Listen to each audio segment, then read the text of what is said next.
Bentrovati, buongiorno telespettatrici e telespettatori di Antenna 3. Entriamo in diretta anche per questo sabato 2 maggio per aggiornarvi su tutti i fronti della cronaca, dell'attualità e della politica. La notizia principale di queste ore, di questi minuti è questa, ve la mostro dall'home page del Gazzettino. Fra poco saremo in grado di collegarci con 90 Padovana, con il nostro Federico Fusetti. Alex Zanardi è morto, addio al campione che non si è mai arreso, si è spento serenamente, così in una nota i familiari. È lutto cittadino a 90 Padovana, ci sono già chiaramente i primi attestati di cordoglio, il presidente della Regione del Veneto Alberto Stefani, lo stesso sindaco di 90 Padovana Marcello Bano, ma adesso lo vedo pronto il nostro Federico Fusetti proprio da 90 Padovana. Buongiorno Federico.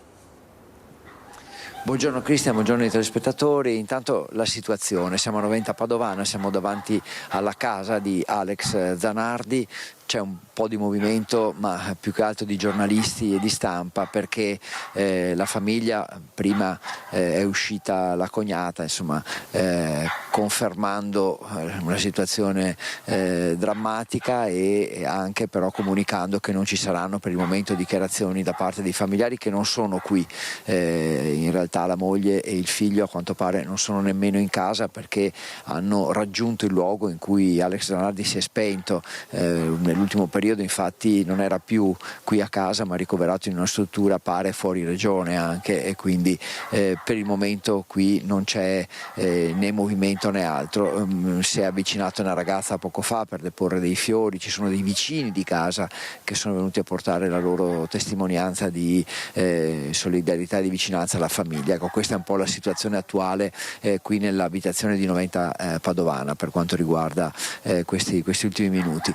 Poi, come hai detto, la comunicazione è arrivata direttamente dalla famiglia, che chiede anche il rispetto e un po' di riservatezza e di rispetto per il lutto della famiglia, quindi per il momento è difficile comunicare appunto con loro. Non si sa ancora se ci sarà una camera ardente o d'altro. La famiglia stessa ha comunicato che darà ulteriori informazioni sulle esequie del campione. C'è il lutto cittadino proclamato dal sindaco Marcello Bano, così come ci sono tante testimonianze arrivate da tutta Italia e non solo, a partire dal presidente Mattarella, che dice di lui che è stato un punto di riferimento. Poi il primo ministro, il presidente del Consiglio dei Ministri Giorgia Meloni, il CONI, che ha già annunciato un minuto di silenzio su tutti i campi in cui ci saranno avvenimenti sportivi nel fine settimana a partire da domani, quindi davvero tanto cordoglio, che arriva anche però da Padova, perché è molto legato, la sua vita è stata insomma in gran parte legata a questa città, anche se lui è di origine bolognese, da molti anni vive qui, e quindi ovviamente una grande vicinanza alla città, tanti riconoscimenti ricevuti in questi anni, a partire anche da una cosa un po' più particolare, che è quella del premio letterario Memmo Geremia. Insomma, vinse il primo posto con il suo libro che parlava proprio della capacità di rialzarsi, perché sapete, 2 incidenti gravi, quello nel quale perse l'uso delle gambe, perse le gambe da pilota di Formula 1, e poi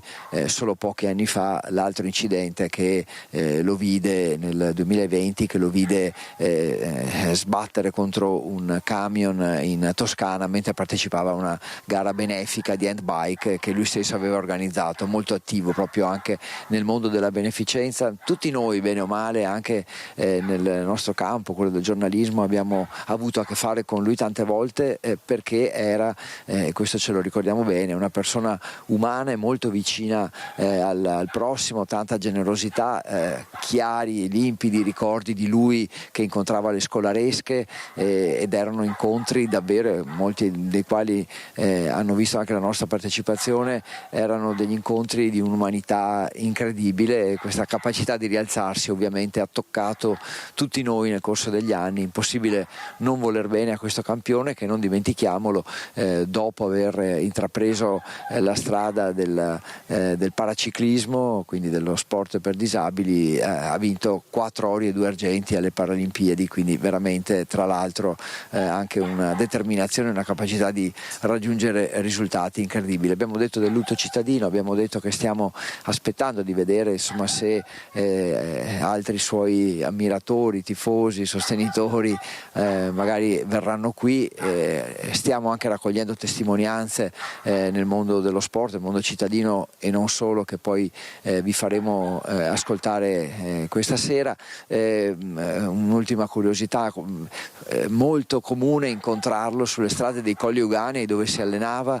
Io stesso più volte l'ho incrociato casualmente mentre si allenava in salita o in discesa sulle strade dei Colli Euganei con la sua handbike, e per tutti c'era un saluto o insomma anche fermarsi a fare 2 chiacchiere. È capitato anche a me, insomma, proprio con una grande naturalezza, quella di fermarsi a chiacchierare, e faceva così con tutti, oltre ad aiutare chi era nelle sue condizioni con una fondazione che aiuta proprio i giovani atleti disabili. Ecco, insomma, un quadro un po' per il momento ancora incompleto, naturalmente, però quello che è certo è che è una scomparsa che ha colpito molte persone, direi tutti gli italiani, e come dicevo prima non si trovava qui a casa, però Alex Zanardi è spirato nella struttura che lo vedeva ricoverato negli ultimi mesi, e addirittura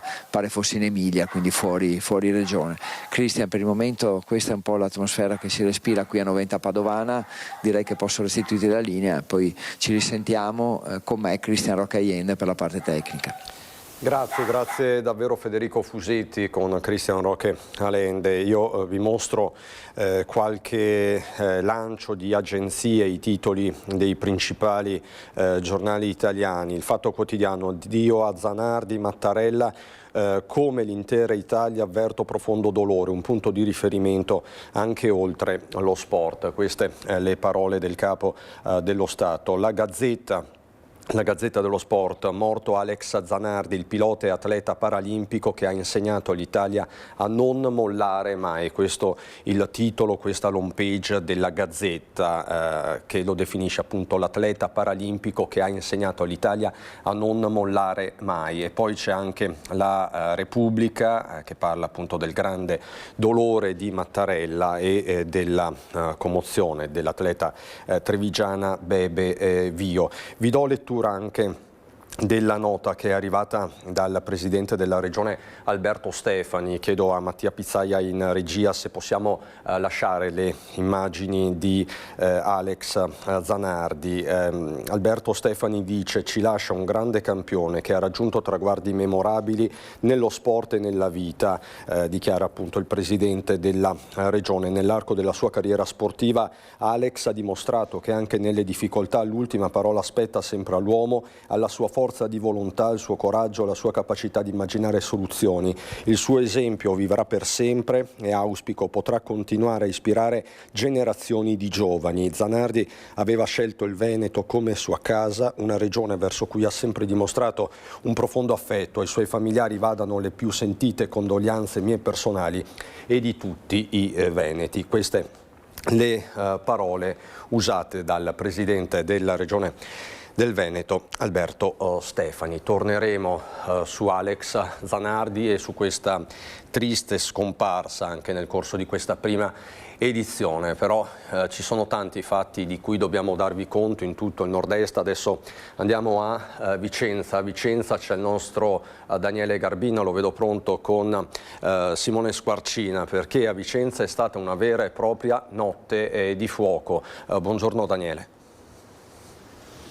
Sì, buongiorno Cristian, buongiorno ai telespettatori. Confermo una notte di fuoco ieri, 1° maggio, e anche la tradizione che vuole anche i festeggiamenti, ecco, con questi falò e l'essere all'esterno, ma qui non si tratta di questo. Alle mie spalle quello che rimane, che vedete, è quello che resta di uno di 2 tir che sono andati completamente distrutti proprio ieri sera intorno alle 22. Siamo in zona Vicenza Est, poco ridosso insomma della rotatoria dell'autostrada, e questa è una strada appartata, viale Serenissima e Fianco. Questo è un luogo dove di solito si fermano i tir per magari in pausa la notte. Questo è un tir di targa rumena e improvvisamente è nato a fuoco. Le fiamme le hanno viste dei passanti che viaggiavano poco lontano, hanno allertato le forze dell'ordine e i vigili del fuoco, che sono subito intervenuti.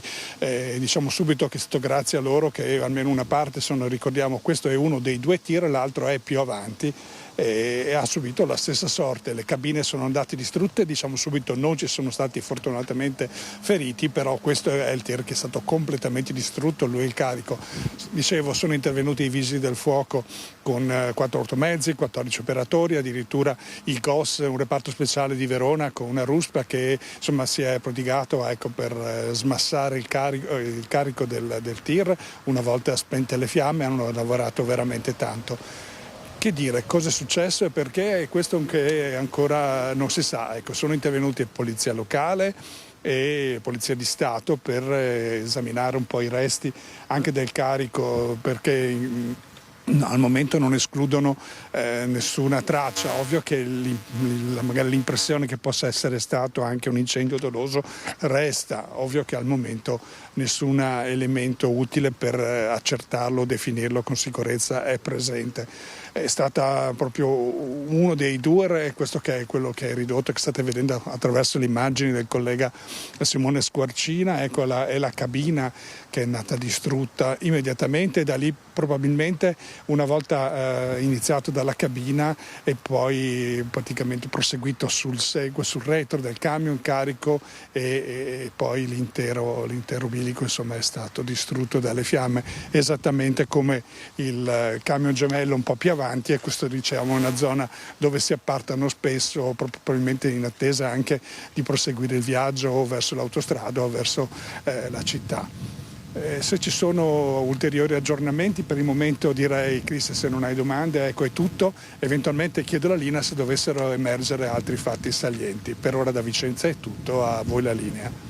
Assolutamente Daniele, grazie. Noi siamo sempre qui, grazie anche a Simone Squarcina per le immagini più che eloquenti, ed è stata una notte di lavoro anche per i vigili del fuoco di Conegliano, che poco dopo l'1:30 sono dovuti intervenire in Viale Venezia per un'auto in sosta andata letteralmente a fuoco. Sono stati i residenti a dare l'allarme ai soccorsi, vedendo un'alta colonna di fumo levarsi dalla parte anteriore di una Volkswagen Polo. Le fiamme rischiavano di coinvolgere anche una seconda auto parcheggiata di fianco alla Polo, ma l'intervento immediato dei pompieri ha scongiurato il peggio, limitando l'incendio a una sola auto. Ingenti danni alla Volkswagen, completamente avvolta dalle fiamme. Fortunatamente nessuna persona è rimasta ferita. I tecnici dei vigili del fuoco sono ora al lavoro per indagare sulle cause all'origine del rogo, quindi non si esclude al momento nessuna pista.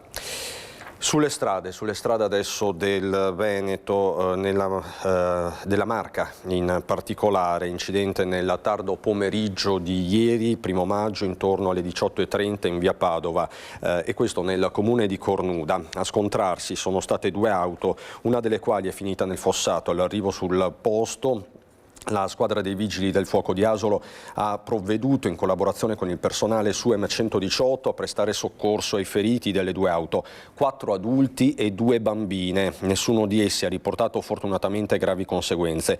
Tutti i feriti sono stati trasportati all'ospedale di Montebelluna. Sul posto sono intervenute 3 ambulanze del su M118 e i carabinieri per tutti i rilievi del caso. Il traffico è rimasto bloccato a lungo. Ed è morto invece dopo giorni di agonia in ospedale a Siena un giovane di 25 anni di Montegrotto Terme, coinvolto in un gravissimo incidente lungo la 1 in Toscana, ancora ricoverata la fidanzata. Un tragico appuntamento con il destino. Erano le 17 di lunedì quando Pietro Bellato, 25 anni, residente a Montegrotto Terme con la famiglia, mentre percorreva l'autostrada A1 in Toscana, in auto con lui la fidanzata di 24 anni, è stato travolto dal carico di bobine di carta di un tir che, dopo aver perso il controllo, era prima sbandato in carreggiata per poi riversare il materiale su quella opposta.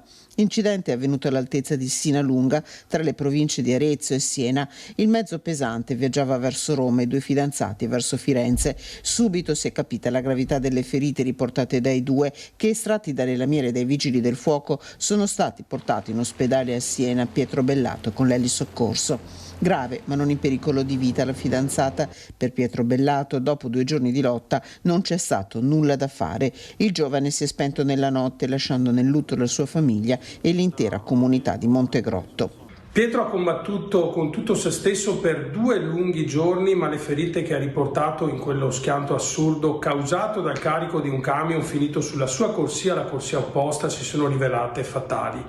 Un destino che tutti noi non avremmo mai voluto immaginare per un ragazzo così giovane con tutta la vita davanti.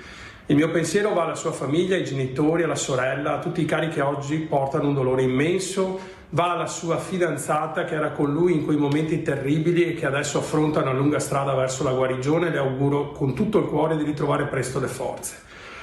Montegrotto piange uno dei suoi figli. Una comunità come la nostra sa quanto faccia male perdere un giovane, una ferita che lascia un segno profondo. Sull'incidente sta indagando la polizia stradale. Il 50enne alla guida del tir è stato iscritto nel registro degli indagati con l'accusa di omicidio stradale colposo.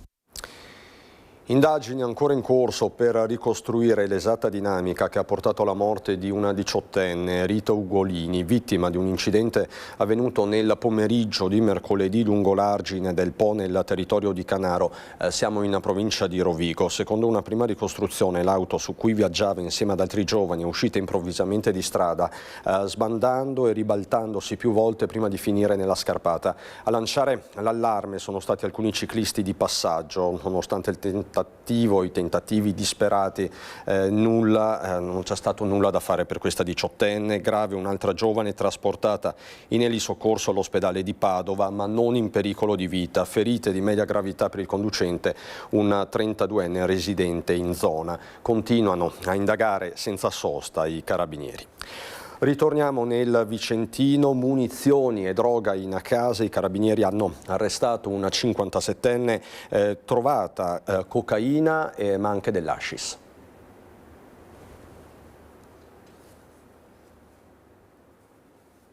Operazione antidroga. Il blitz scatta all'improvviso. I carabinieri di Lonigo, col supporto dell'unità cinofila di Torreglia, perquisiscono l'abitazione di un italiano incensurato di 57 anni. All'interno della casa i militari trovano 147 grammi di cocaina e 62 grammi di hashish.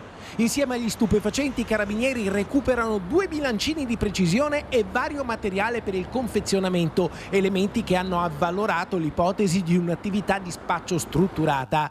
Sono state infine rinvenute 2 cartucce cariche per arma corta, motivo per cui l'uomo è stato anche denunciato per detenzione abusiva di munizionamento. Il 57enne è stato quindi messo agli arresti domiciliari come disposto dall'autorità giudiziaria, in attesa dell'udienza di convalida davanti al GIP di Vicenza. Mi dicono che sia pronta Daniela Sizzia da Treviso per tutti gli aggiornamenti riguardanti, eccola Daniela, per tutti gli aggiornamenti riguardanti i veneti presenti sulla flottiglia che, come ricorderete, nei giorni scorsi è stata bloccata dai militari israeliani all'altezza di Creta. All'interno appunto 4 veneti, 2 trevigiani, una ragazza padovana e un veronese. Ci sono però delle novità. Buongiorno Daniela. Buongiorno Cristian, buongiorno anche ai telespettatori. Sì, le novità giravano da qualche ora, sono stati liberati 24 italiani, quelli che erano stati fermati dai militari israeliani in acque internazionali, sono stati liberati, sono in questo momento a Creta, fra loro i 4 veneti e anche i trevigiani, Beatrice Leo e Luca Cuzzato, stanno bene, però Luca ha già chiamato anche il papà, gli ha detto che sta bene, è stato liberato. Sono stati ovviamente ore difficili, lo potete capire. 2 di loro però sono stati portati via dalla polizia israeliana per essere interrogata, ma ci racconta tutto Ruggero Sorci del centro sociale Django. L'avete sentito? Che cosa vi ha detto? Allora, l'abbiamo sentito e Luca sta bene, per fortuna. L'esperienza del rapimento che ha subito da parte della Marina israeliana è stata un'esperienza terribile, ovviamente. Tutte quante le pratiche di tortura che si possono immaginare sono state messe in atto da parte della Marina israeliana, minacce con la pistola dietro la testa, minacce di vario tipo, pugni, calci, insomma tutto quello che ci si poteva aspettare in questa situazione. Ovviamente le persone che erano state imbarcate erano preparate a quello che poteva succedere, per cui Luca sta bene. Ovviamente adesso si vedrà come continuare questa missione, perché comunque ci sono ancora 2 persone che sono detenute da parte dello Stato israeliano. Queste 2 persone appunto devono essere liberate immediatamente. Si tratta a tutti gli effetti di un rapimento effettuato in acque internazionali. Questa cosa qui non è tollerabile. Ecco. Chi sono queste 2 persone che sono state portate in Israele? Le 2 persone sono 2 dei portavoce della Global Sumud Flottiglia, un compagno portoghese, Tiago Avila, e Saif, che è un compagno spagnolo che ha anche il passaporto palestinese, per cui le origini palestinese, e che ovviamente se dovesse essere portato sul suolo israeliano rischierebbe la pena di morte, il che è un assurdo tenendo conto che è stato di fatto rapito in acque internazionali per essere portato in Israele. Questa cosa ha dell'assurdo e deve essere assolutamente evitata. Senti, Luca ha detto di essere stato comunque malmenato, maltrattato ovviamente dalla polizia israeliana. Assolutamente sì, è quello che è successo. Siamo di fronte a un esercito che rappresenta uno Stato che pensa di poter fare quello che vuole, peraltro con cittadini europei, e questa cosa ci interroga profondamente anche sull'effettiva ruolo rappresentato dalle nostre istituzioni, che evidentemente non sono in grado di assicurare la sicurezza di nessuna persona, peraltro di persone che stanno svolgendo un'operazione umanitaria non violenta in acque internazionali. Senti, con lui c'è anche Beatrice, che è una trevigiana di Motta di Livenza. Voi l'avete sentita? Lei sta bene? È stata liberata comunque anche lei? Allora sì, lei è stata liberata. Allora, io personalmente noi non l'abbiamo sentita perché ci conosciamo, ma non fa parte della nostra stessa organizzazione, non l'abbiamo sentita, ma sappiamo che è stata liberata e che anche lei sta bene comunque. Non si sa se torneranno, ora sono a Creta, i loro effetti sono stati restituiti? Allora, gli effetti erano stati abbandonati sulle barche che erano state appunto lasciate in mezzo al mare in avaria, state danneggiate dall'esercito israeliano, state abbattute le vele, sono stato messo lo zucchero dentro dove ci va il carburante in modo da renderle inutilizzabili. Molte di esse sono affondate questa notte, che è la prima notte di tempesta a Creta, per cui molti degli effetti personali sono stati semplicemente, si trovano adesso in fondo al mare, ecco. Loro non si sa se torneranno, se continueranno questa missione?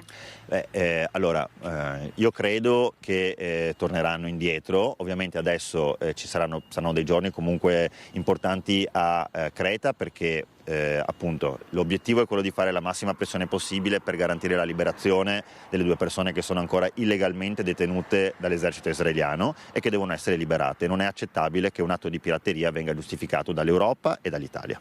Grazie davvero, grazie Ruggero. Ovviamente vi aggiorneremo poi sulla situazione, vi aggiorneremo sul rientro o meno dei nostri concittadini, sia degli italiani ma dei 4 veneti, e speriamo di poter avere nel pomeriggio le parole di Luca, che ci racconterà, spero, la sua esperienza e quello che è accaduto durante queste ore di prigionia. Cristian, qua è tutto, se non hai domande io ti restituisco la linea.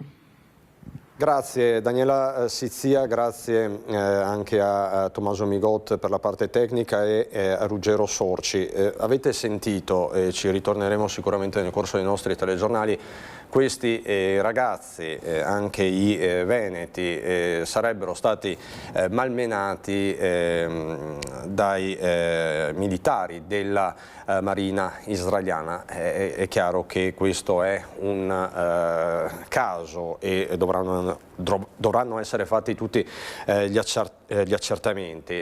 Ci torneremo appunto nel corso dei nostri telegiornali. Mi dicono, la vedo pronta, la nostra Nancy Galdi con Alessandro Costacurta da Lusiana Conco. Siamo sull'altopiano di Asiago, torniamo ad occuparci di Stefano Angonese, il tredicenne morto dopo un terribile incidente stradale nel settembre scorso. È una vicenda che più volte vi abbiamo raccontato. Oggi la famiglia, la comunità compiono un ulteriore passo. Buongiorno Nancy.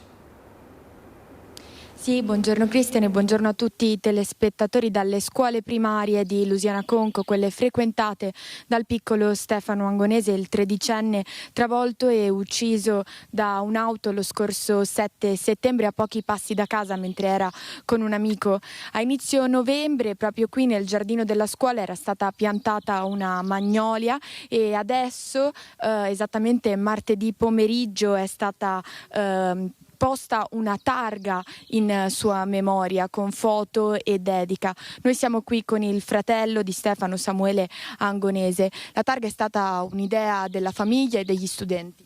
Sì, esatto. Diciamo che c'è scritto una frase, un albero per ricordare Stefano, un'anima che continua a fiorire nella nostra memoria, che è una frase scritta da tutti i suoi compagni ma anche dall'istituto per ricordare che Stefano è sempre con noi e come la magnolia supporterà tutti gli studenti fiorendo ogni anno. Poi noi da famiglia abbiamo deciso di metterla su una lastra di marmo con una foto che traesse Stefano su una delle sue vacanze. A giugno è andato ad Arezzo e insieme a un suo compagno si sono divertiti. È lì che ha provato la motocross e mi diceva spesso che a 14 anni avrebbe fatto il patentino.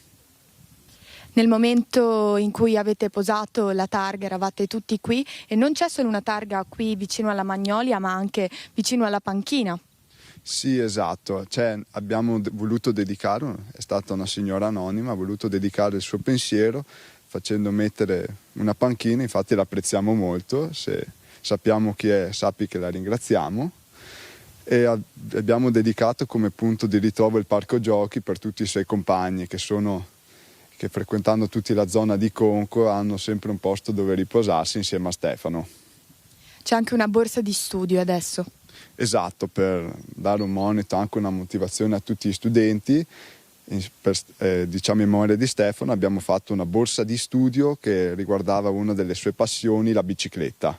Infatti la borsa di studio tratterà della storia della bicicletta nel corso degli anni. Un'altra bellissima iniziativa da parte della famiglia è stata la dedica di una stella.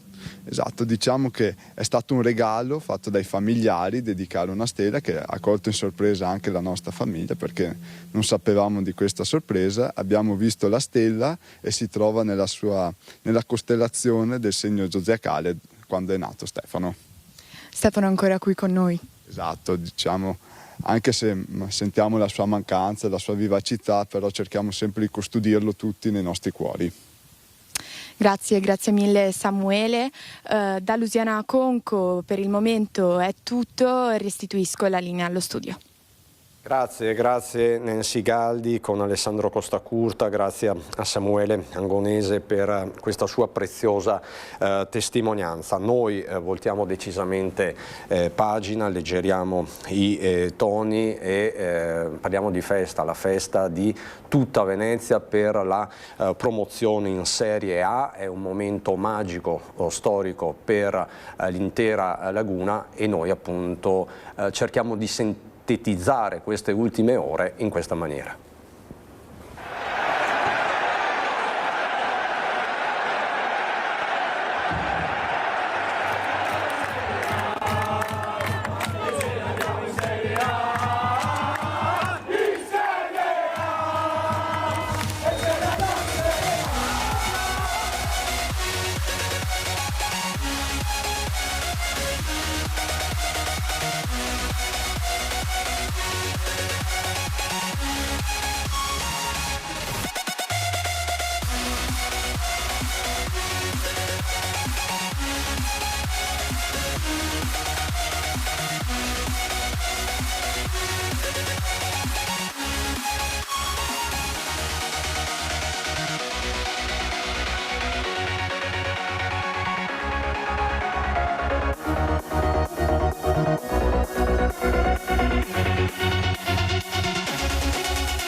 Il Venezia dunque in Serie A e non possiamo a questo punto non andare a Venezia con il nostro Lorenzo Maier che da sempre ci racconta le gesta sportive degli arancio-nero-verdi. Insomma è un momento storico, Lorenzo, un momento molto atteso. Raccontaci il clima che aria si respira a Venezia il giorno dopo. Buongiorno Lorenzo, a te e Simone Merlo.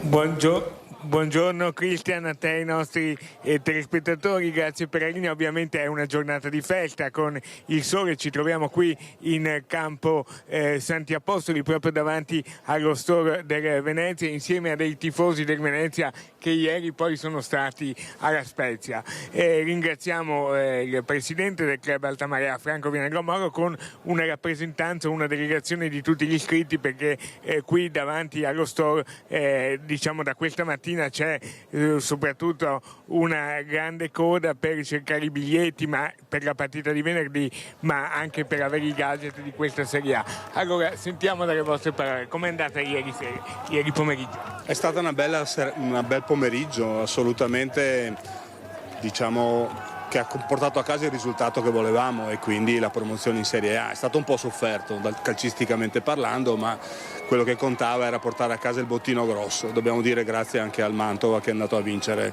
contro il Monza, che ci ha aiutato a chiudere la classifica in questo momento ancora da primi. Esatto, poi appunto venerdì ci sarà l'ultima partita, la grande festa, e il Venezia sarà chiamato a difendere anche questo primo posto nel campionato di Serie B, perché il pareggio la sconfitta del Monza ha fatto sì che, nonostante il pareggio per 2-2, il Venezia sia tornato in Serie A dopo un solo anno, quindi una grande soddisfazione. Ma se sei d'accordo Cristian, farei ascoltare delle interviste esclusive che abbiamo realizzato con mister Giovanni Stroppa e il capitano Svoboda proprio ieri sera al rientro durante i festeggiamenti da Olindo. Quando è che hai capito che era la svolta di quest'anno? Oggi.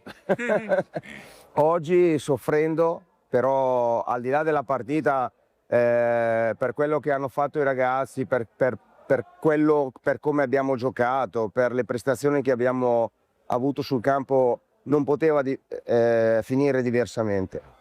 Squadra veramente straordinaria e a cui va il mio grazie speciale, perché chiaramente senza i giocatori non si va assolutamente da nessuna parte. A chi la dedichi questa promozione? Ma non c'è una dedica speciale, c'è sicuramente una sensazione, un riconoscimento che va a noi stessi.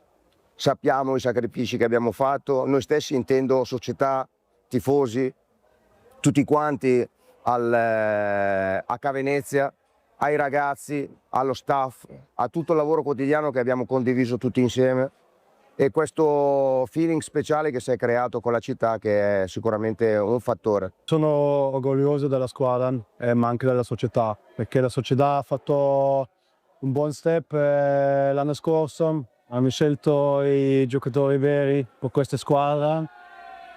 E alla fine si è visto che tutti i passi che abbiamo fatto erano giusti per andare in Serie A. Già all'inizio dell'anno si vedeva che la squadra era fortissima. Io in ritiro non mi potevo ancora allenare, ma ho visto la squadra allenarsi e ho visto veramente una squadra che poteva andare alla fine, come l'abbiamo fatto adesso. La svolta non lo so, forse la partita contro il Frosinone che abbiamo vinto fuori casa, forse si può dire questa partita, ma alla fine il passo che abbiamo fatto fino adesso è stato straordinario.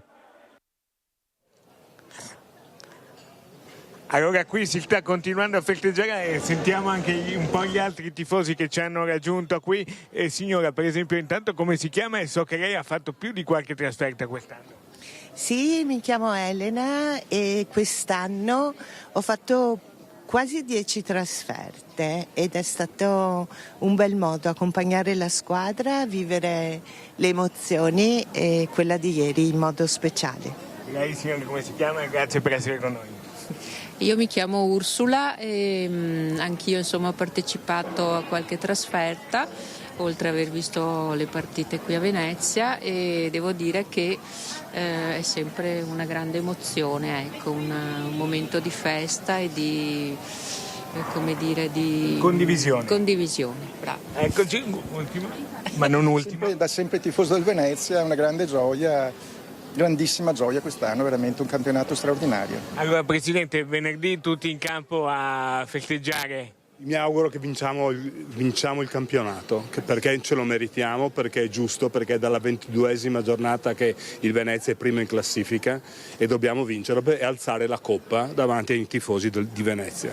I biglietti, lo ricordiamo, non sono ancora usciti perché c'è una grandissima richiesta, usciranno probabilmente lunedì, abbiamo visto figlia già da questa mattina per tributare questo grande saluto. Un'ultimissima cosa le chiedo prima di restituire la linea allo studio, che ringrazio per la linea insieme a Simone Merlo che ha curato come sempre la parte tecnica. Ieri c'è stato un po' di timore di non farcela e di dover rimandare tutto a venerdì.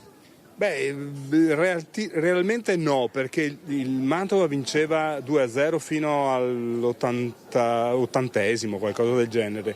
Poi c'è stato un pareggio di 2-2 e lì comunque noi saremmo stati promossi per gli scontri diretti.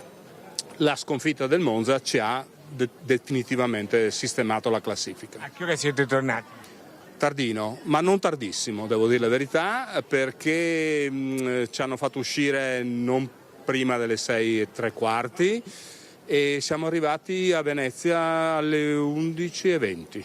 Bene, poi la squadra ha festeggiato a Venezia. Cristian, se non hai domande dallo studio con questa splendida giornata da Venezia, ti restituisco la linea. Giornata memorabile direi Lorenzo, grazie davvero. Noi ritorniamo fra pochissimo, ritorniamo anche sulla scomparsa di Alex Zanardi, ci ricollegheremo con 90 Padovana. Un minuto di pubblicità e ritorniamo.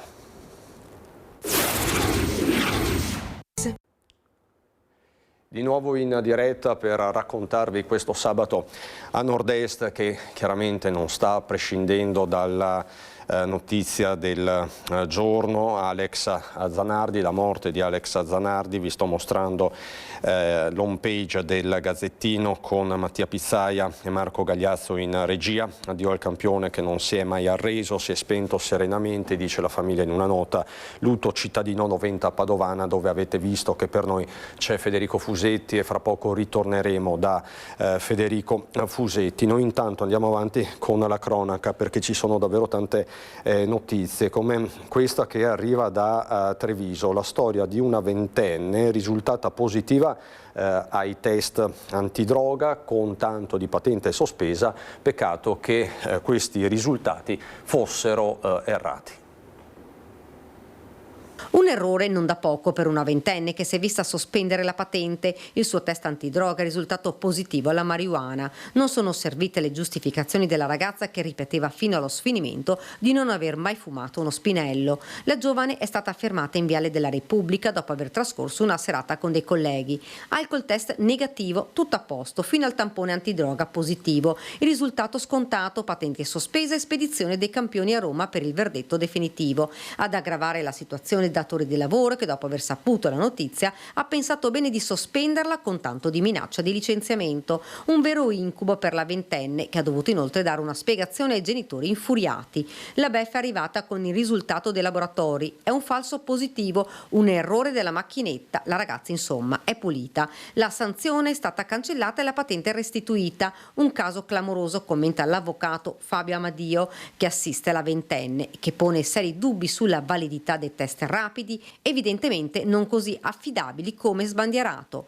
Rimane per la ventenne l'amarezza di aver vissuto dei giorni terribili, punita per non aver commesso nulla. Vi do lettura di una nota che è appena arrivata dai Carabinieri di Treviso e vi mostro anche questa immagine, perché nel pomeriggio del 30 aprile i Carabinieri della stazione di Codogné, a conclusione di un'attività di indagine, hanno tratto in arresto in flagranza di reato un cittadino albanese di 41 anni, residente in provincia di Treviso, disoccupato e già noto alle forze dell'ordine. L'operazione è scattata a seguito di mirati accertamenti investigativi che avevano indotto i militari a ipotizzare il possesso illegale di armi da parte dell'uomo. Il personale della stazione di Codogné, coadiuvato dai militari del nucleo operativo e radiomobile di Conegliano, ha dato esecuzione a una perquisizione domiciliare d'iniziativa presso l'abitazione del soggetto. Alla fine hanno recuperato una pistola Smith & Wesson calibro 44 Magnum, arma di elevata potenzialità offensiva risultata clandestina, poi quasi 3 kg di marijuana, 124 grammi di hashish, già suddivisi in 4 involucri. È scattato un vero e proprio rosario di contestazioni, così dunque a Codogné. E noi ritorniamo sull'omicidio Cristea, i fatti della Baita al Lago a Castelfranco. La difesa di Taha Bennani al riesame chiede gli arresti domiciliari, come è successo già per un altro soggetto coinvolto in quella mattanza. La difesa punta sulla disparità di trattamento. Taha Bennani è in carcere dal giorno dell'arresto accusato dell'omicidio di Lorenzo Cristea, accoltellato a morte durante una violenta rissa fuori dalla discoteca Baita al Lago il 4 maggio del 2025. Dello stesso reato deve rispondere l'amico Badr Rouaji, che però ha già ottenuto gli arresti domiciliari. Evidentemente Rouaji Badr, che ha già ottenuto la degradazione della misura, la sostituzione, è perfettamente comparabile, si trova nelle stesse condizioni, il soggetto incensurato, privo di segnalazioni, molto giovane, da parecchio tempo all'interno del carcere e con assoluta disponibilità da parte dei parenti di ospitarlo presso la loro abitazione. Gli avvocati Fabio Targa e Paola Miotti, difensori di Bennani, hanno presentato appello al Tribunale del Riesame di Venezia perché venga annullata l'ordinanza della Corte d'Assise di Treviso che il 20 aprile aveva negato al 22enne gli arresti domiciliari. In particolare il fatto che a chiedere il coltello in quella mattinata fosse stato con dei messaggi telefonici il Rouaji piuttosto che il Bennani. Il difensore di Rouaji, l'avvocato Fabio Crea, ribadisce a chiari note: posso solo dire che le prove oggettive, evidentemente condivise dalla procura, dimostrano esattamente chi ha impugnato il coltello. Insomma, si annuncia una battaglia tra le difese non solo sul possesso dell'arma, ma sulla responsabilità materiale dell'assassinio del 20enne di Trebaseleghe. Ritorniamo a Noventa Padovana da Federico Fusetti. Noventa Padovana che ha già proclamato il lutto cittadino per il suo campione. Federico. Buongiorno di nuovo Christian, siamo qui davanti alla casa di Alex Zanardi a Noventa Padovana, con me e Christian Roccaiende per quanto riguarda la parte tecnica, e in realtà insomma la situazione non è mutata, la famiglia non è in casa, ma moglie e figlio hanno raggiunto il luogo in cui Alex Zanardi è spirato questa mattina, probabilmente una clinica in Emilia, comunque fuori regione, e quindi al momento non ci sono dichiarazioni da parte della famiglia, che anzi ha chiesto riservo per un po' anche rispetto del loro lutto. Per quanto riguarda le reazioni, continuano ad arrivarne, l'ultima è di Davide Giorgi, che è il presidente del Comitato Italiano Paralimpico Veneto, è ovviamente punto di riferimento per tutti gli atleti paralimpici Zanardi, ma proprio anche per il suo modo di fare così generoso e così pronto ad aiutare chi era nelle sue condizioni. Ovviamente dopo il 2020, dopo l'ultimo incidente, tutto si è complicato, ma questa umanità, questa capacità di interagire in maniera positiva con il prossimo, di aiutare chi era in difficoltà come lui e che lui era pronto a sostenere, insomma ci viene in mente per aver partecipato e presenziato a molti incontri di Alex con gli studenti. Era veramente una forza della natura nel comunicare con loro. Poi vi dicevo delle sue frequenti corse in handbike lungo le strade di Colli Euganei, non è certo per fare il protagonista, ma per darvi l'idea di questa umanità e di questa empatia con il prossimo. Ricordo che spesso mi è capitato di incrociarlo, ma così casualmente lungo le strade di Colli Euganei, magari un gesto fatto dall'auto, e vi assicuro che non lo conoscevo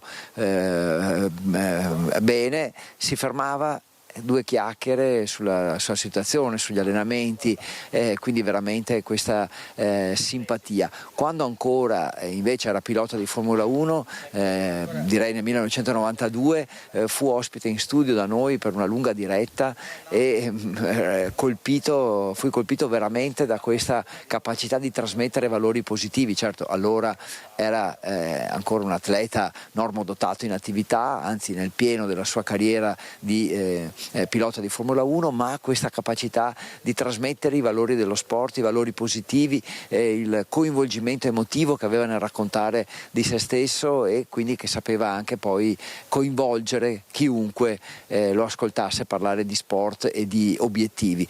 Ultimo ricordo è proprio quello legato alla sua associazione, l'associazione che porta il suo nome, Obiettivo 3, che aiuta decine di giovani disabili che vogliono praticare sport. Questa associazione, siamo sicuri, continuerà ad esistere, anzi porterà avanti questa grande umanità di Alex Zanardi. Ripeto, aiuta decine di atleti, di giovani disabili che si cimentano con lo sport paralimpico, e quindi li aiuta a sostenersi e a sostenere anche, perché no, le spese che comporta questo tipo di sport. Cristian, direi che è tutto, ovviamente testimonianze che abbiamo raccolto e che poi vi faremo sentire questa sera, a partire da quelle dei suoi concittadini. Abbiamo delle storie di altri residenti di Noventa che lo vedevano spesso uscire per allenarsi quando era ancora in piena forma fisica, e quindi sicuramente un bel rapporto che Alex aveva anche con la sua città adottiva, cioè appunto Noventa Padovana, che, lo ricordiamo, per bocca del sindaco Marcello Bano ha già annunciato la proclamazione del lutto cittadino. Da me Cristian Roque Allende. Cristian, ti restituisco la linea. Grazie Federico Fusetti e Cristian Roque Allende. Io vi do lettura di altri attestati di cordoglio, di altre note. Il Torino Football Club, possiamo vederlo dalla Gazzetta dello Sport. Alex era una grande persona, non si è mai commiserato, ma ha accettato quello che la vita gli ha dato, diventando un esempio per tutti con la sua positività, la sua determinazione e anche la sua autoironia. Ci mancherà tanto. Così il Torino Football Club, poi l'Udinese Calcio, che parla di simbolo di speranza e resilienza, la Federazione Italiana Gioco Calcio, inimitabile campione, la Federtennis ha dato allo sport il significato più profondo. Ci sono poi le parole di Alessandro Benetton. Ciao Alex, grazie per quello che hai mostrato a tutti noi, che i limiti li decidiamo solo e soltanto noi. A tal proposito io do il benvenuto, sono molto felice che sia qui oggi mio ospite Michele Agostinetto. Michele Agostinetto è un ragazzo di Valdobbiadene che ha già fatto un'impresa e presto ne farà un'altra, un'impresa che noi vi abbiamo raccontato, un viaggio di oltre 2000 chilometri con la sclerosi multipla. Un viaggio che nel 2022, correggimi se sbaglio, Michele, ti aveva portato da Valdobbiadene a Santa Maria di Leuca. È un viaggio che rifarai, rivisto e corretto, anche nel 2027. Insomma, tu te ne intendi di missioni apparentemente impossibili. Quindi ti chiedo che cosa rappresentava per te Alex Zanardi e che giorno è quello di oggi. Intanto grazie, è sempre un piacere essere qui con te. Apprendo adesso di Alex Zanardi, un grandissimo campione degli anni 90, una persona che è riuscita a stimolare lì quello che faceva, e dopo, quando purtroppo ha avuto quel grosso incidente, non si è fermato. Abbiamo appena parlato di resilienza e Alex è riuscito a portare avanti, nonostante una disabilità che lo ha compromesso in maniera importante, una vita non solo sua, ma esattamente per tante altre persone che si sono viste in lui e hanno preso poi da lui la forza, quindi se n'è andato un campione. Sentite condoglianze e abbraccio alla famiglia, ma rimarrà per sempre quello che ha fatto Alex in questi anni. Io tornerei appunto su queste parole di Alessandro Benetton. Secondo me tra tutte le note c'entra proprio il significato. Ciao Alex, grazie per quello che hai mostrato a tutti noi, che i limiti li decidiamo solo noi.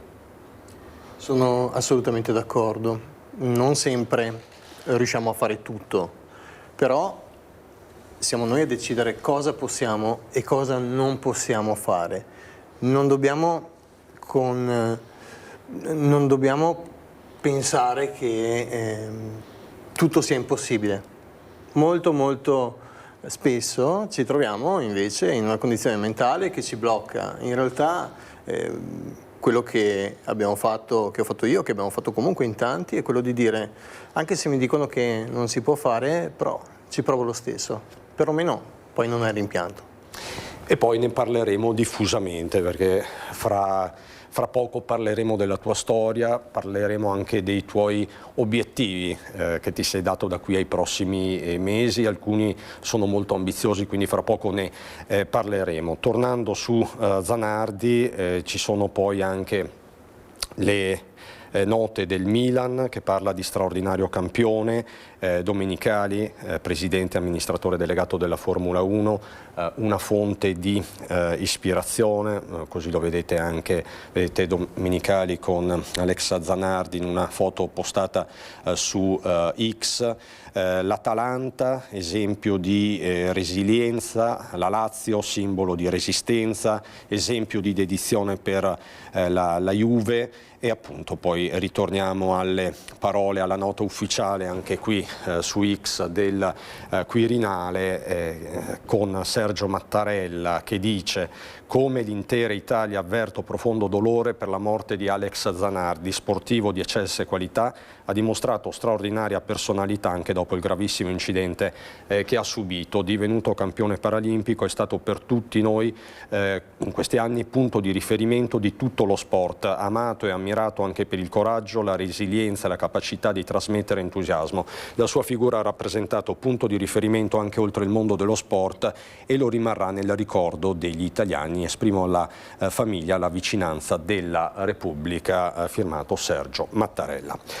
Noi ritorniamo alla cronaca, perché vi dicevo i fatti sono tanti. Andiamo nel Vicentino per parlarvi di un 34enne stalker che è stato arrestato.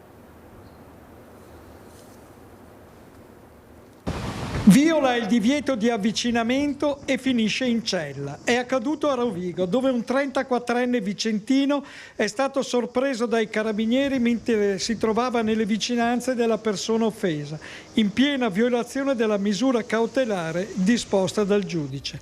L'uomo, già sottoposto al provvedimento restrittivo, è stato fermato e arrestato in flagranza di reato. Secondo quanto ricostruito dalla Procura di Rovigo, non si è trattato di un episodio isolato. Il 34enne infatti è indagato per atti persecutori e lesioni aggravate e avrebbe più volte ignorato le prescrizioni imposte dal giudice. Dopo l'arresto, la Procura ha chiesto e ottenuto dal Tribunale la convalida dell'arresto e l'aggravamento della misura cautelare. Il giudice, con rito direttissimo, ha disposto la custodia in carcere. Per l'uomo pesa la recidiva reiterata infraquinquennale. Al termine dell'udienza è stato trasferito in cella, dove resta a disposizione della magistratura. Così dunque da Vicenza, ma rimaniamo sempre nella provincia Berica. È stato fermato al termine di un'indagine su scala nazionale della Polizia Postale che ha portato alla luce un circuito attivo nella dark web. Protagonista un operaio di 45 anni, residente a Malo, che in tribunale a Venezia ha patteggiato 22 mesi di reclusione. La pena è sospesa. Nel suo computer e nei suoi supporti esterni gli investigatori hanno trovato migliaia di file pedopornografici tra video e immagini, materiale scaricato secondo secondo l'accusa da alcune piattaforme con sede nel sud-est asiatico. L'inchiesta, partita nel 2024, ha ricostruito una rete più ampia, una decina di utenti italiani identificati, alcuni dei quali già condannati. Il sistema prevedeva accessi selezionati e scambi di contenuti anche a pagamento con connessioni difficili da tracciare. L'imputato ha ammesso le proprie responsabilità, spiegando di aver scaricato il materiale senza però diffonderlo. Ha parlato di un disagio personale e di un percorso psicologico intrapreso successivamente. Torniamo sulla violenza dei bulli a Mignagola di Carbonera con il pestaggio del tabaccaio. Il sindaco, come sapete, ha incontrato uno degli aggressori che ha anche chiesto scusa, ma le indagini proseguono, indagini portate avanti dai carabinieri con il coordinamento della procura dei minori, perché tutto il gruppetto era composto da minorenni. Ci sono poi minacce di morte anche sui social. Ci sono minacce di morte anche sui social, questo è stato ovviamente tutto riferito alle forze dell'ordine, è stato inserito all'interno della denuncia. Io mi auspico che qualcuno a questo punto faccia qualcosa. Non un singolo episodio, ma un'escalation, quella che si sta vivendo a Mignagola, nel mirino dei bulli, sempre Giovanni Galletti e la sua famiglia, gestori della tabaccheria all'Interspar. Minacce di morte firmate per noi e la nostra famiglia, sui social. Sì, li abbiamo registrati e sono sempre questi ragazzini? Sono sempre questi. La situazione inizia a precipitare martedì mattina, quando un 17enne del posto si presenta per un certificato nel centro di medicina gestito proprio dalla famiglia Galletti. Uscendo da una visita dalla medicina di gruppo, devasta tutto quello che trova nella tromba delle scale della Salus, piante, vasi, quant'altro. A me sembra che fosse con la madre in sala d'attesa con la madre. Nel pomeriggio questo ragazzo viene da me a porgermi delle scuse, al mio rifiuto delle sue scuse, perché reputo che questo sia un atteggiamento che non sia consono, soprattutto in un centro medico dove ci sono pazienti, ci sono persone fragili in difficoltà.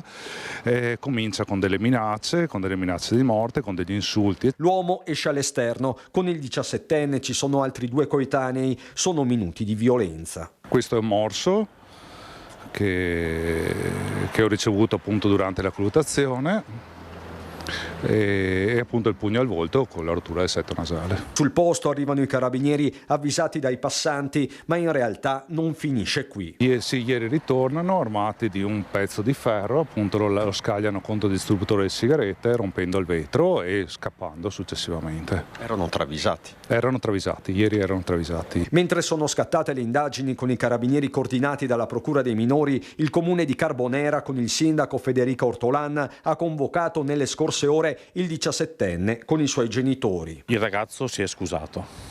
I genitori? I genitori anche capiscono, hanno magari una versione diversa e questo appunto sarà da chiarire con gli organi preposti. Di sicuro portano le scuse e hanno capito che il figlio ha commesso qualcosa che andava al di là di quello che può essere una semplice e normale reazione. Non si esclude un incontro anche con gli altri ragazzi coinvolti. Uno tra l'altro era stato chiamato in comune poco tempo fa. Seriamente preoccupati per noi, per le nostre famiglie, per i nostri collaboratori, per i pazienti del centro, per i clienti del supermercato, per la presenza di questi ragazzi.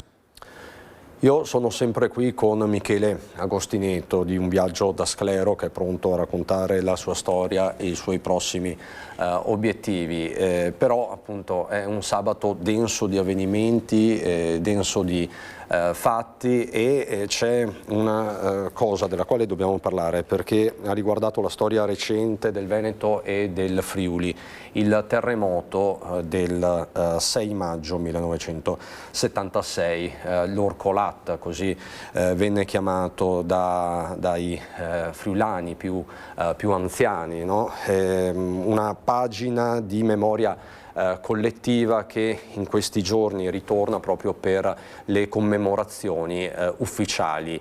Cuore, centro di queste commemorazioni sarà Gemona.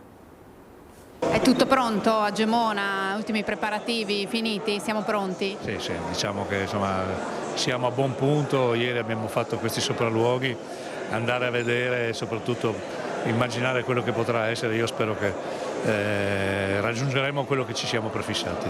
Sono giornate frenetiche dal punto di vista dell'attesa e dell'organizzazione a Gemona, mentre si lavora assiduamente alla caserma Goi Pantanali, che sarà teatro domenica della messa celebrata dal cardinale Zuppi e il 7 maggio del concerto di Bocelli. Comincia a definirsi anche il timing del 6 maggio con la visita del Presidente della Repubblica Mattarella. Atterrerà a Ronchi verso le 16, visiterà il cimitero e alle 17 sarà al Cinema Teatro Sociale per la seduta straordinaria del Consiglio regionale. In Piazza del Ferro un megaschermo mostrerà in diretta il discorso del Presidente. Ancora non ufficializzata la presenza della Premier Giorgia Meloni. Quindi aspettiamo il Presidente della Repubblica, dopo penso ci saranno altre cariche importanti dello Stato, ma aspettiamo insomma. In attesa dell'ufficialità, questa mattina incontro in questura per definire tutti gli aspetti legati alla sicurezza, visto che a Gemona da domenica a giovedì transiteranno migliaia di persone. Non mancherà il 6 maggio il momento di raccoglimento che la città vive ogni anno, la Santa Messa delle 20, il ricordo dei defunti, il silenzio alle 21, l'ora in cui 50 anni fa l'Orcolat cambiò per sempre la storia di questo territorio. È stata una tragedia, ma una tragedia che è stata riorganizzata, alla quale c'è stata una reazione straordinaria che ha messo insieme molte cose e ha trasformato questa terra in un altro modo rispetto a quello che era prima. Non solo Gemona, momenti di ricordo e prevenzione anche a Pinzano al Tagliamento. A quasi 50 anni dal terremoto del 6 maggio 1976, il Friuli Venezia Giulia si prepara a ricordare una delle pagine più drammatiche della sua storia, con oltre 990 vittime, 3.000 feriti e più di 100.000 sfollati. Per la provincia di Pordenone, il comune più colpito fu Pinzano al Tagliamento, che dal 1 all'8 maggio propone mostre, spettacoli e cerimonie religiose insieme a momenti istituzionali, con la commemorazione ufficiale e la lettura dei nomi delle vittime. Anche chi non ha avuto vittime erano comunque compaesani e chi non ha avuto direttamente vittime comunque ha visto la propria casa poi distrutta. Questo paese quindi ricorda quella che ci teniamo sempre a sottolineare: non è una festa, non ci stiamo preparando ad una festa, ci stiamo preparando a un ricordo. Spazio anche alla prevenzione, con prove di evacuazione per cittadini e scuole e attività educative per i più giovani, con l'obiettivo di unire memoria e sicurezza. Riaffiorano sicuramente tanti ricordi, tutte le nostre famiglie portano un ricordo ben preciso di quel momento, diciamo che lo scopo è farlo sentire, farlo rivivere, ma soprattutto far essere pronte le generazioni come la mia che il terremoto non l'hanno vissuto, ma che in realtà nel momento in cui ne parlano di un evento che è stata una cesura molto netta tra un prima e un dopo per il nostro territorio. Oltre alla destra Tagliamento, anche la provincia di Udine si sta avvicinando alla ricorrenza con un fitto calendario di appuntamenti. A Gemona del Friuli, domenica 3 maggio, alla caserma Goi Pantanali, è atteso il cardinale Matteo Zuppi con circa 10.000 fedeli, evento che la nostra emittente seguirà a reti unificate dalle ore 14. Le celebrazioni poi culmineranno il 6 maggio proprio a Gemona del Friuli, dove sono attese le principali autorità dello Stato, tra cui il Presidente della Repubblica Sergio Mattarella, e dovrebbe esserci anche la Presidente del Consiglio Giorgia Meloni, insieme ai ministri Giorgetti e Ciriani. Anche in questa occasione saremo presenti per documentare l'evento.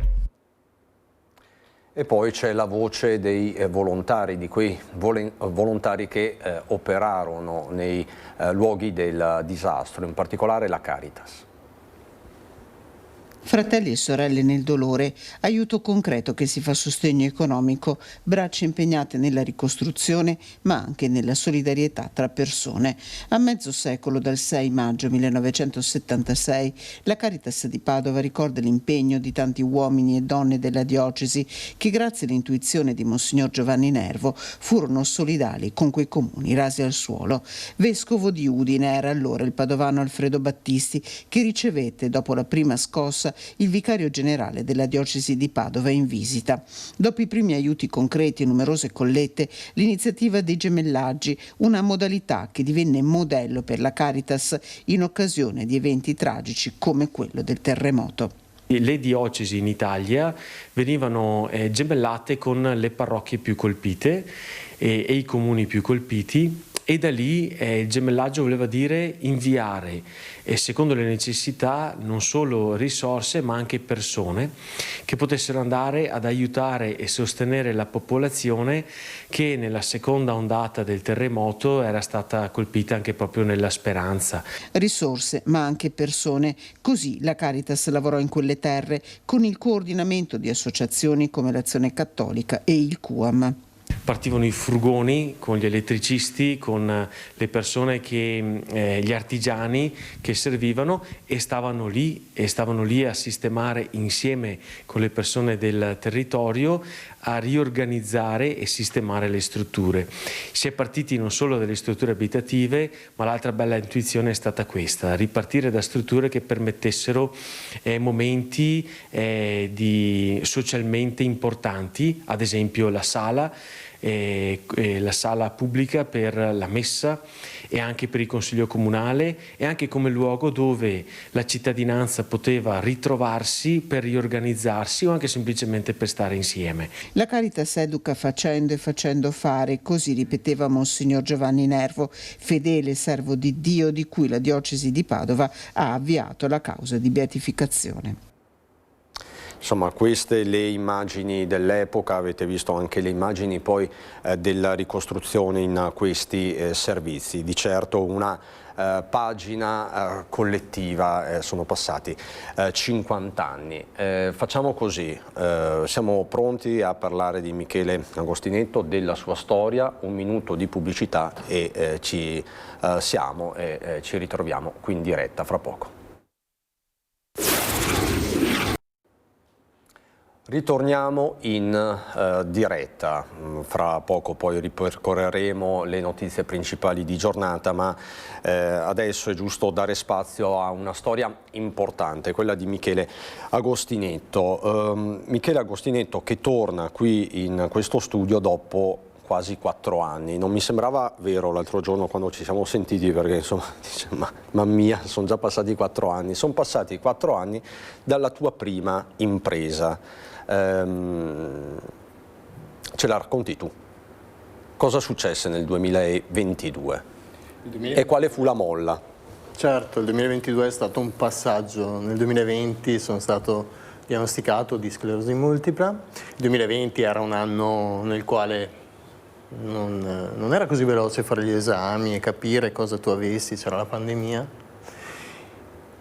E quindi dopo un anno di sofferenza, chiamiamola così, ho deciso di ripartire un po' alla volta, pian pianino, ricamminando, cercando di fare i primi passettini ed arrivare poi nel 2022 a decidere proprio il 1° maggio di partire a piedi da Valdobbiadene, attraversare l'Italia, arrivare a Roma, conoscere il Papa, per finire a Santa Maria di Leuca, dove poi sono riuscito a unire i cuori di papà, che è proprio di Valdobbiadene, e di mamma invece, che è pugliese.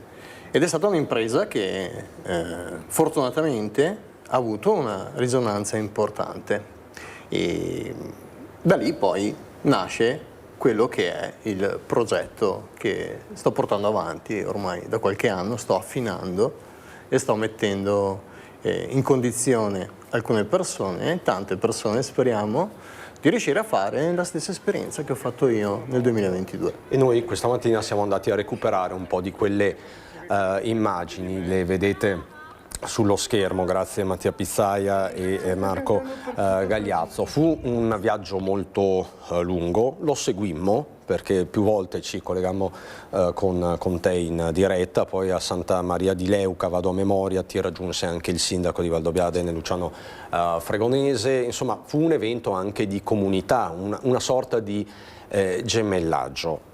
Questo primo viaggio arrivava dopo un percorso difficile, anche emotivo. Tu scopri la malattia nel 2020, in piena pandemia, come ci ha appena raccontato, hai un momento ovvio di difficoltà, però poi riesci a metabolizzare e elaborare una soluzione, e questo primo viaggio è la tua prima risposta. Sì, assolutamente. Diciamo che è stato un viaggio di emozioni, è stata una voglia di ripartire, una voglia di dimostrare di nuovo a me stesso che caspita, io qualcosa potevo ancora fare per me. E poi questo viaggio è stato talmente lungo, come dicevi prima, sono stati 4 mesi a piedi, durante i quali ho conosciuto tantissime persone, ma soprattutto che mi hanno permesso di arrivare nel cuore di tanti neodiagnosticati che hanno cominciato a seguirmi, hanno cominciato un po' anche loro a camminare, hanno cominciato a messaggiarmi e in questi anni hanno continuato a starmi vicino e per questo ho capito che la necessità che ho avuto io nel 2022 di fare così tanti chilometri a piedi, probabilmente anche se più in piccolo, è la necessità di tante altre persone. E tu sei pronto adesso a ripetere questa esperienza nel 2027? Partiamo dalla malattia, dalla sclerosi multipla, che provoca tanta stanchezza, è una malattia che non ti permette più di coordinare i tuoi movimenti come prima. Ed è una malattia che a livello mentale ti uccide, perché il più delle volte non sei riconosciuto dalle altre persone come una persona che sta male. Perché poi se hai camminato 4 mesi di fila, tu non stai male. Ti sei sentito dire anche questo? Assolutamente. Più che dire, le persone te lo dimostrano, perché vedono il tuo sorriso, vedono che stai bene all'esterno, ma non si accorgono che la tua necessità è quella di riuscire ad accontentarti delle piccole cose, però che quelle poche cose di cui ti accontenti siano viste e vissute anche dalle altre persone. Torniamo al viaggio proprio in questo contesto.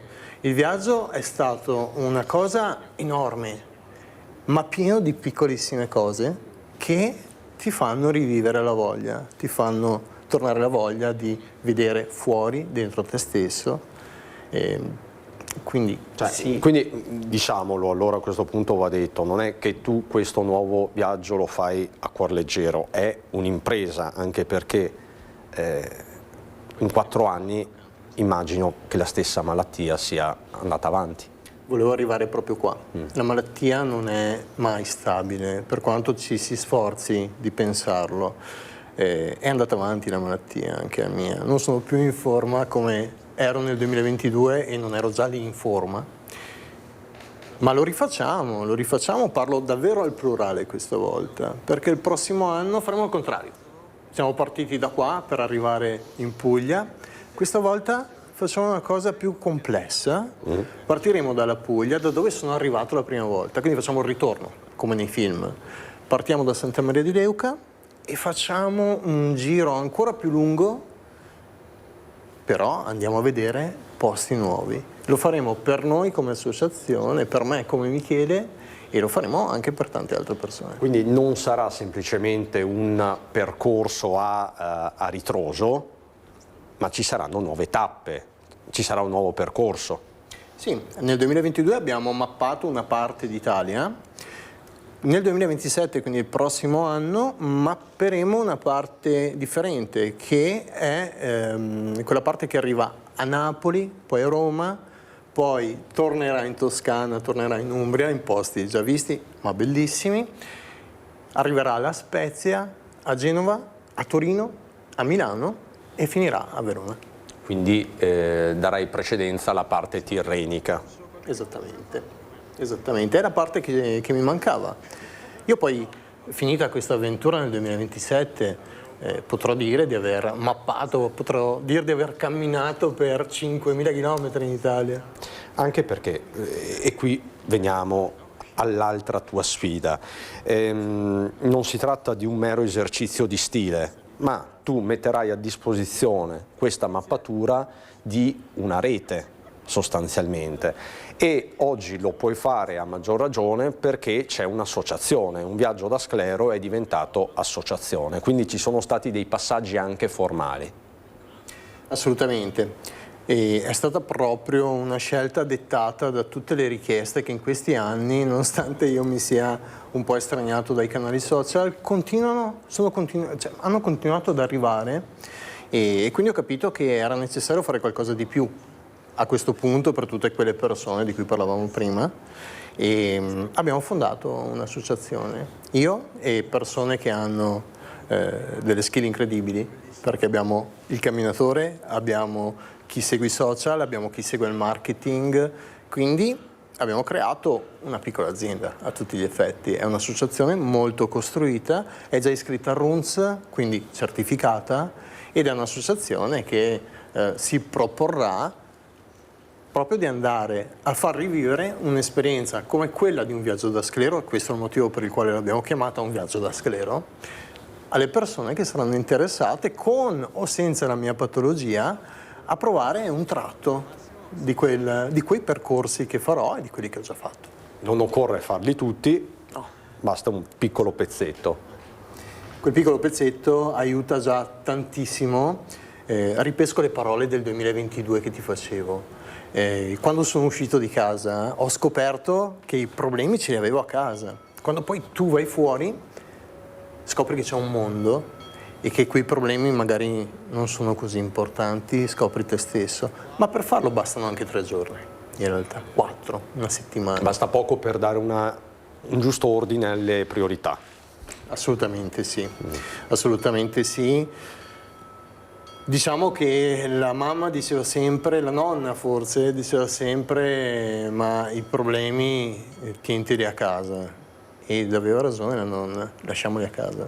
Fuori andiamo a costruire qualcosa di differente.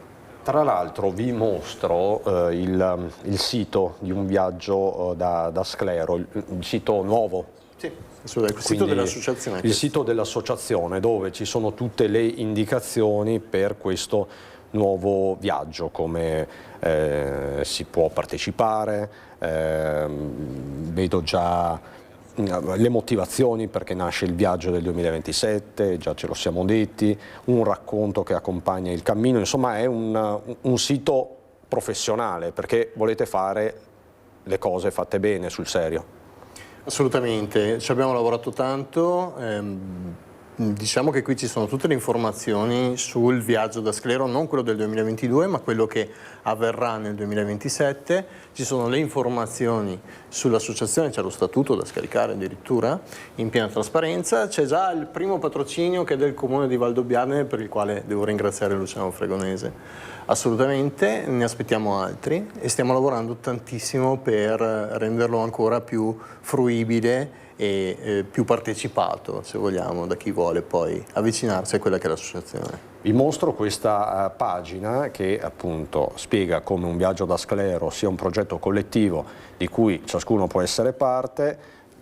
Ribadite che siete indipendenti e apolitici, iscritti alla RANS, è quello che diceva prima Michele, aperta a soci, volontari e sostenitori. Questa è una parte. Questa è la parte più delicata, Cristian, è la parte sulla quale stiamo lavorando. L'associazione ha un costo e il viaggio del prossimo anno avrà un costo, anche perché ci porteremo tante novità. Diciamo che sì, stiamo cercando dei partner e degli sponsor, con qualcuno stiamo già lavorando e stiamo cercando di mettere a punto quella che è non solo una sponsorizzazione per il 2027, ma anche una cosa che diventi continuativa con quella che è l'associazione. Ma scusami se ne approfitto, se c'è qualche sponsor che vuole unirsi all'associazione, ben venga. Qualche azienda che voglia in qualche modo contribuire in questo cammino, perché è un cammino. È un cammino, ma è un cammino di 4 mesi, è un cammino continuo, poi insomma tu hai già visto cosa è successo nel 2022, speriamo che diventi ancora più virale quello che succederà il prossimo anno. Era diventato quasi nel 2022 un movimento di popolo a un certo punto. Tu sei partito quasi da solo, nella solitudine, poi come Forrest Gump, mi viene in mente questa immagine, però ripercorrendo con la mente quelle immagini che appunto vi stiamo anche riproponendo, tu stesso ti sorprendevi perché insomma trovavi gente che ti aspettava, che faceva il tifo per te, che ti accompagnava poi per determinati tratti, zaino in spalla. Era incredibile, io mi svegliavo la mattina e vedevo queste persone, salutavo E allora mi fermavo e dicevo, no, ma guarda che noi stiamo venendo con te. Ah, ok. E mi sono trovato in alcune tappe con una trentina di persone. Quando sono partito dal Dobbiano erano più di 100, sono arrivato comunque a Santa Maria di Leuca con altre persone ed è stato un viaggio pazzesco. Io non avevo mai visto un viaggio del genere se non in Forrest Gump, come dicevi tu prima. Lo replichiamo il prossimo anno, nel 2027. Farò però frutto di quello che è successo nel 2022. Nel 2022 i problemi più grossi quali erano? Il caldo, che è il veleno nel mio caso, perché la sclerosi in generale, e dividerò tappe e soste. Cosa vuol dire? Vuol dire che ci saranno 100 paesi circa che attraverserò dal sud verso il nord. Significa che queste saranno, le chiamerò soste, le tappe invece, che poi ritroverai anche sul sito, sono una quindicina di paesi dove io mi fermerò un giorno in più per rimanere poi a disposizione di quella che è l'associazione locale, piuttosto che il comune, piuttosto che tutte le persone che vogliono venire a trovarmi. Quindi frutto del 2022, il 27 lo strutturiamo con un APS, lo strutturiamo bene e riusciamo anche a permetterci di dire sì, in questo modo, anziché fermarmi ogni giorno con tutti quanti, sono sicuro che riuscirò a portarlo a termine. Quindi nessuna ansia da prestazione. Esattamente. Quindi ti fermi quando c'è bisogno, e ci si soprattutto ferma. tanto riposo, che era la cosa che mi mancava sempre. E tutto questo può rendere l'esperienza sostenibile e poi la possibilità di parlare con le persone, cosa che tu comunque continui a fare, perché in questi 4 anni tu hai incontrato tante persone, sei stato ospite di tanti eventi, di tante serate. La tua storia per molti è stata, insomma, illuminante. È stato incredibile, perché io non avrei mai immaginato che dopo aver finito quel viaggio, ma soprattutto dopo essermi staccato dai social, non avrei mai immaginato che mi chiamassero da Arezzo, da Pisa, da Milano, da Brescia, forse un po' da Verona l'anno scorso. Quindi è rimasta una storia che forse per me era un po' finita. In realtà poi queste cose mi hanno fatto capire che è una storia che perché è rimasta tu a un certo importante. punto ti eri un po' allontanato dai social, o comunque non avevi più utilizzato lo strumento con intensità. Diciamo che probabilmente avevo smesso di crederci. C'è stato quindi un momento di... C'è stato un momento in cui molto probabilmente non credevo più di riuscire a fare abbastanza per le altre persone. E poi forse questo è anche quello che ha aiutato un pochino a ripartire, a voler dire no, Michele, fermati, cerchiamo di fare qualcosa per gli altri, oltre che per te, perché poi è una bella esperienza che farò di nuovo e non vedo l'ora. Però tutte queste persone che ti scrivono meritano di avere comunque qualcosa in più. Quindi c'è stato un momento di sbandamento, chiamiamolo così, però poi ti sei rimesso in riga da solo. Sì, ma questo momento è servito proprio per darmi il tempo di costruire meglio quello che la prima volta ho fatto in maniera, come ti dicevo prima, molto impulsiva. Quindi questa volta sono sicuro che andrà ancora meglio della prima. Tu oggi come stai? Io oggi sto bene. Oggi sto bene e questo è quello che rispondo di solito a tutti quanti. Se dovessi essere onesto e sincero, ti direi io oggi sono in ansia, non per la prestazione qui da te, perché è sempre un piacere, ma sono in ansia per quello che succede, per quello che succederà e per il percorso che sto facendo. Ed è giusto che io lo sia, perché se per me queste cose non fossero così importanti non sarei in ansia e non andrebbe bene. Invece per me questo è il continuare un progetto che in realtà è nato nel 2020, quando mi hanno diagnosticato la malattia e che andrà avanti, è andato avanti e che non si sta fermando e sono sicuro che non si fermerà più. Allora Michele, resta ancora con me qualche minuto, noi ci stiamo avviando a conclusione, ma a proposito di gente in movimento, di percorsi, di corse, vi raccontiamo la Treviso in Rosa che torna domani a Treviso, è ormai diventato un appuntamento immancabile per migliaia e migliaia di persone. C'è un giorno in cui Treviso si sveglia diversa, più viva, più leggera, più unita, più rosa. È il giorno della Treviso in Rosa, 12ª edizione di un evento che negli anni è diventato qualcosa di molto più grande di una corsa o di una passeggiata. L'Onda Rosa è un fiume di energia, di colore, di sorrisi, pronto a invadere le strade della città attraverso un rito collettivo, una festa condivisa, un simbolo di partecipazione, consapevolezza e solidarietà a favore della Lilt, che dall'inizio è partner dell'evento. Una lunga storia partita nel 2015, che oggi è diventata la prima corsa in rosa più partecipata in Italia e ha raggiunto le 100.000 presenze. È un traguardo straordinario, bellissimo, che quando siamo partiti non ci aspettavamo, però mi ricordo bene quando con Enrico decidemmo la prima edizione che non c'era nulla a disposizione delle sole donne. Quante iscritte c'erano alla prima edizione? Erano intorno alle 1400, che era un numero importante perché la organizzammo in soli 40 giorni. Qui generazioni diverse e storie personali trovano spazio e sostegno, come fa l'Ilt attraverso i suoi 900 volontari provinciali. La promozione della cultura della diagnosi precoce, quindi visite, promuovere iniziative volte proprio a creare consapevolezza nelle persone, nella donna, che poi la donna è una regista anche per la propria famiglia, non è solo verso se stessa ma anche verso la propria famiglia. Non conta il tempo, non conta la prestazione, conta esserci insieme, business partners e volontari che si muovono dietro le quinte. Abbiamo preparato 10.000 sacche in 4 serate con tantissimi volontari che la sera al DHR Hotel venivano spontaneamente, sempre col sorriso. Una città che si unisce attorno ai valori profondi della solidarietà, dell'attenzione alla persona, dell'attenzione alla salute e quindi alla cultura della prevenzione. E come ama dire il sindaco, pronto il consueto bagno di folla. È l'unica invasione, no, che ci piace, quell'invasione rosa fatta di sorrisi, fatta di condivisione, fatta di storie, in alcuni casi fatte anche di sofferenza, che però se messa in condivisione, se messa a disposizione di tutti, può diventare anche una storia di cura, di supporto. Tornando a te Michele, si parte il 15 febbraio 2027, perché il 15 febbraio? Il 15 febbraio è il giorno del mio compleanno.